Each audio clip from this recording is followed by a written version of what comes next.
Film dimulai pada masa dinasti Tang.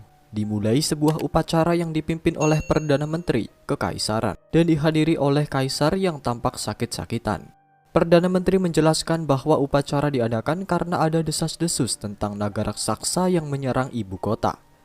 Ketika Perdana Menteri menjelaskan prosesi upacara, seorang tahanan laki-laki bernama Fei Fei sedang mencoba untuk melarikan diri dari perbudakannya. Kemudian upacara dimulai.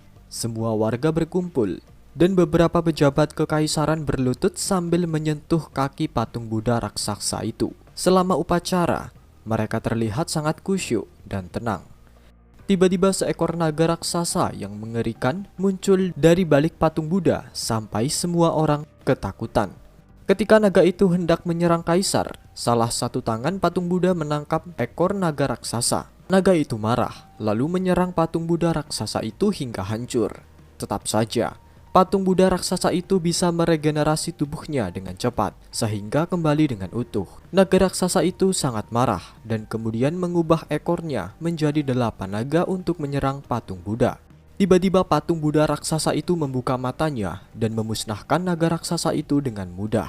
Melihat ini, kaisar segera bersujud dan berterima kasih kepada sang Buddha karena telah menyelamatkannya.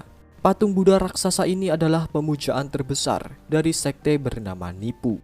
Tiba-tiba pasukan kekaisaran ditembak oleh panah dan kemudian sekelompok ninja yang dipimpin oleh seorang wanita bernama Ling Yu datang untuk menyerang kekaisaran. Faktanya, Ling Yu berusaha membangunkan orang dari tipu daya jahat Perdana Menteri yang menyamar. Dia mencoba menyerang kaisar yang bertujuan untuk menghilangkan pengaruh sihir jahat yang ditanam oleh Perdana Menteri. Namun, serangan itu diblokir oleh seorang wanita bernama Yuki yang merupakan wakil kepala sekte Nipu. Ketika situasi kekaisaran menjadi lebih kacau, Fei Fei berhasil melepaskan diri dari ikatannya dan ikut menyerang pasukan Ling Yu. Meskipun Fei Fei telah menjadi tawanan kekaisaran selama ini, dia masih ingin mempertahankan kekaisaran. Tapi Ling Yu melarikan diri sambil melemparkan jarum perak ke Fei Fei. Setelah Fei Fei melihat jarum itu, dia mengenali pandai besi yang membuatnya. Dia pergi ke Perdana Menteri dan meminta izin untuk menangkap Ling Yu. Perdana Menteri mengizinkan Fei Fei untuk mengejar Ling Yu karena dia tahu Fei Fei adalah ahli kungfu yang hebat. Tetapi dia memberi syarat, sebelum pergi, Fei Fei harus meminum racun yang akan bereaksi dalam 10 hari. Jika dia gagal menangkap Ling Yu, dia akan mati. Tetapi jika dia menangkapnya, mereka akan memberi obat penawarnya. Fei Fei segera pergi meninggalkan kekaisaran. Dia memulai pencarian dan bertemu dengan pandai besi terbaik di kota ini, yang dia yakini bisa membuat jarum perak yang digunakan oleh Ling Yu. Tetapi ketika Fei Fei melihatnya, pandai besi itu sekarang menjadi buta. Namun dia masih bisa menyatakan memang benar ada seorang wanita yang membayarnya untuk membuat jarum perak. Pria itu bisa mengenali bau seseorang melalui indera penciumannya. Jadi, Fei Fei membawanya untuk mencari wanita itu. Mereka segera menuju ke rumah bordil yang Fei Fei curigai sebagai tempat persembunyian Ling Yu. Fei Fei meminta pria itu untuk mencium aroma wanita yang ada di sana satu persatu, sampai pria itu menemukan aroma wanita yang sama dengan Ling Yu. Tak lama kemudian, seorang pembunuh wanita datang yang mengikuti kompetisi kekaisaran yang dibuat oleh Perdana Menteri. Ternyata ada juga seorang pria yang mengikuti Fei Fei untuk menemukan Ling Yu, dan juga seorang pria ninja ikut muncul ke dalam sana. Kedua kubu pembunuh itu saling bertempur, sementara Fei Fei duduk dengan santai menyaksikan pertarungan antara kedua pembunuh itu. Dalam pertarungan mereka, pembunuh pria mencoba menyerang Fei Fei yang sedang duduk dengan gerakan Phoenix. Tetapi Fei Fei dengan mudah memblokir serangan itu. Fei Fei meminta mereka untuk menghentikan pertarungan karena wanita di depan mereka ini bukanlah Ling Yu. Ling Yu memaksa wanita itu untuk memakai topeng kulit sehingga wajahnya menyerupai Ling Yu dan kemudian menutupi tubuhnya dengan bau Ling Yu. Para pembunuh segera meninggalkan tempat itu dengan perasaan kecewa. Fei Fei segera bertanya kepada si wanita tentang keberadaan Ling Yu dan dia memberikan kode dengan sekejap mata. Ketika Fei Fei menemukan tempat persembunyiannya, Ling Yu segera melompat melalui jendela dan melarikan diri dengan cepat. Fei Fei segera mengejarnya, tapi Ling Yu yang gesit bisa lolos dengan mudah dari tangkapan Fei Fei. Pada malam hari, Fei Fei datang ke rumah bordil dan memeriksa kamar tempat Ling Yu tinggal untuk menemukan suatu bukti yang mungkin bisa digunakan sebagai petunjuk untuk menemukannya. Saat mencari petunjuk, dia menemukan peta yang mengarah ke pulau rahasia yang digunakan sekte nipu sebagai tempat berkumpulnya mereka. Fei Fei segera pergi ke tempat itu hingga sampai dia di sebuah desa yang misterius dan aneh. Warga di sana memiliki tatapan kosong seperti zombie dan hanya menatap lurus ke depan. Saat bel berbunyi, pria itu langsung pergi, diikuti oleh warga lain yang menuju ke arah yang sama. Fei Fei mengikuti pria itu sampai dia tiba di sebuah gua dan seluruh penduduk berjalan ke dalam gua itu. Fei Fei ingin tahu tentang apa yang akan mereka lakukan. Jadi dia menyamar untuk mencari tahu apa yang terjadi di dalam gua. Saat berada di dalam gua, dia melihat Ling Yu juga menyamar di antara kerumunan warga yang hendak melakukan ritual. Fei Fei segera mendekatinya sampai keduanya bertemu. Ling Yu menyerah agar keduanya tidak menjadi pusat perhatian. Ling Yu menjelaskan kepada Fei Fei bahwa dia berasal dari suku Miao. Dia melakukan semua ini untuk menyelamatkan kaisar dari pengaruh sihir dan racun yang berasal dari patung Buddha raksasa di kekaisaran. Patung Buddha yang tersebar dari sekte nipu dibuat di pulau ini.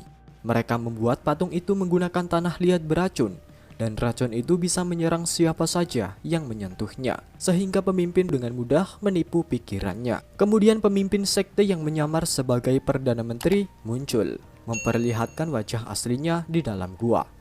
Fei Fei terus mencoba untuk menyamarkan dirinya sampai dia bisa menyentuh salah satu kaki patung Buddha. Tetapi penglihatannya menjadi kabur setelah menyentuh kaki patung itu. Kemudian pemimpin sekte menyadari dua orang aneh di antara kelompok pengikutnya. Kemudian pemimpin sekte nipu segera memerintahkan anak buahnya untuk menangkap Fei Fei dan Ling Yu. Untungnya, Fei Fei bisa mengendalikan dirinya. Dia dan Ling Yu langsung lari dari gua sambil dikejar oleh anggota sekte nipu. Setelah berlari beberapa saat, mereka akhirnya terpojok dan memutuskan untuk menceburkan diri ke sungai. Keesokan harinya, mereka berdua bangun, tetapi Ling Yu terkilir kakinya. Jadi Fei Fei merawatnya dan menopang kakinya dengan kayu. Sementara itu, Ling Yu melihat perubahan kepada tubuh Fei Fei yang mulai membiru karena racun yang diminum dari Perdana Menteri saat hendak pergi. Setelah itu Ling Yu mengundang Fei Fei untuk datang ke persembunyian suku Miao dan melewati hutan dengan hati-hati. Dalam perjalanan, Ling Yu menjelaskan bahwa Perdana Menteri kerajaan adalah pemimpin sekte nipu bernama Aoki yang sedang menyamar. Sementara itu Perdana Menteri yang asli telah melarikan diri dari upaya pembunuhan yang akan dilakukan padanya, dan saat ini menjadi pemimpin suku Miao. Sekte nipu ingin memerintahkan kekaisaran dengan ajarannya dan mengendalikan orang-orang dengan patung Buddha raksasa yang terbuat dari tanah liat beracun yang ada di pulau rahasia. Setelah mereka berjalan ke dalam hutan untuk beberapa saat, Yuki dan pasukannya tiba-tiba menghentikan mereka. Yuki segera mencambuk mereka dengan cambuk racun sehingga mereka berdua tak sadarkan diri. Tepat ketika mereka berdua akan dibunuh, seorang pria dengan tombak datang dan mampu mengalahkan semua pasukan Yuki. Melihat semua pasukannya tewas, Yuki langsung kabur. Singkat waktu, Fei Fei terbangun beberapa jam kemudian dan langsung keluar rumah untuk melihat keadaan. Sambil berdiri di depan pintu rumah, ia melihat para penduduk hidup bahagia dan damai. Kemudian datang Perdana Menteri yang asli di sampingnya. Dia mengundang Fei Fei untuk makan bersama sambil menceritakan yang sebenarnya. Di masa lalu, Perdana Menteri adalah orang yang difitnah oleh pemimpin sekte nipu hingga menjadi buronan dan diburu oleh sekte nipu. Dia telah menjalani kehidupan yang menyedihkan sampai seorang pria dari suku Miao datang membantunya. Sebagai imbalannya, ia mengatur kehidupan suku Miao menjadi lebih baik dan melindungi mereka dengan bertindak sebagai pemimpin. Fei Fei duduk di depan api unggun di malam hari, merasa gelisah karena dia ingin segera kembali ke kaisaran untuk menyelamatkan mereka dari sekte nipu yang menyesatkan. Namun setelah beberapa hari tinggal di suku Miao, ia merasa damai di sana. Akhirnya, Ling Yu membawa Fei Fei kembali ke ibu kota untuk menyelamatkan kaisar dan semua penduduk kota dari belenggu sihir jahat sekte nipu. Tapi Fei Fei menolak dan berkata, mengapa mempertaruhkan nyawanya untuk kota yang pernah membuatnya menjadi tawanan. Mendengar ini, Ling Yu kesal dan memutuskan untuk pergi sendiri ke kekaisaran. Larut malam, Fei Fei sedang berjalan-jalan di hutan di daerah desa suku Miao. Tiba-tiba dia melihat Yuki dan pasukan sekte nipu menunggang kuda menuju ke desa. Ternyata pasukan Yuki membantai semua penduduk desa yang ada di sana. Fei Fei kemudian melawan mereka, tetapi tanpa dia sadari, pemimpin suku Miao terkena cambuk di lehernya yang berakibat fatal. Fei Fei berhasil mengalahkan semua pasukan Yuki, bahkan dia berhasil membunuh Yuki. Namun pemimpin suku Miao meninggal karena racun dari cambuk Yuki. Fei Fei merasa bersalah karena tak dapat membantu orang yang telah membantunya. Fei Fei lalu memutuskan untuk pergi ke kota keesokan harinya sebagai imbalan atas permintaan kepala suku Miao. Dia akan segera menghancurkan kekejaman dan penipuan yang dilakukan oleh sekte nipu. Sementara itu, di dalam kota, Ling Yu terlihat menyamar di antara kerumunan warga yang akan melakukan ritual sekte nipu. Tiba-tiba Fei Fei berada di samping Ling Yu, mengejutkannya. Dalam perjalanan menuju tempat ritual, Fei Fei menceritakan tentang desa Miao yang diserang oleh Yuki dan pemimpin suku Miao terbunuh. Saat ritual pemujaan patung dimulai, Ling Yu dan Fei Fei mengganggu ritual dengan menggunakan bom asap yang mereka tembakkan ke udara. Para prajurit kekaisaran segera menyerang mereka berdua, namun mereka berhasil menghabisi seluruh pasukan. Setelah itu, keduanya bertemu dengan Perdana Menteri, namun tiba-tiba para pembunuh datang dan berkumpul di sana untuk membantu Fei Fei dan Ling Yu. Para pembunuh juga mengharapkan kota kembali normal seperti sebelum sekte nipu ada. Perkelahian pun terjadi hingga akhirnya Perdana Menteri menunjukkan wajah aslinya yang merupakan pemimpin sekte nipu, Aoki. Dia mencoba menyerang mereka dengan tipu daya dan ilusi sehingga mereka melihat berbagai monster raksasa yang akan menyerang mereka.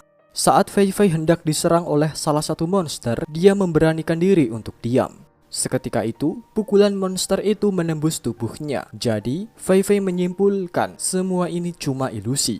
Setelah berjuang selama beberapa saat, Fei Fei akhirnya mengalahkan pemimpin sekte. Namun sebelum dijadikan tawanan, dia meminta ketua sekte nipu memberikannya obat penawar yang akan dibagikan ke seluruh warga. Keesokan harinya, kehidupan orang-orang kembali normal setelah meminum penawarnya.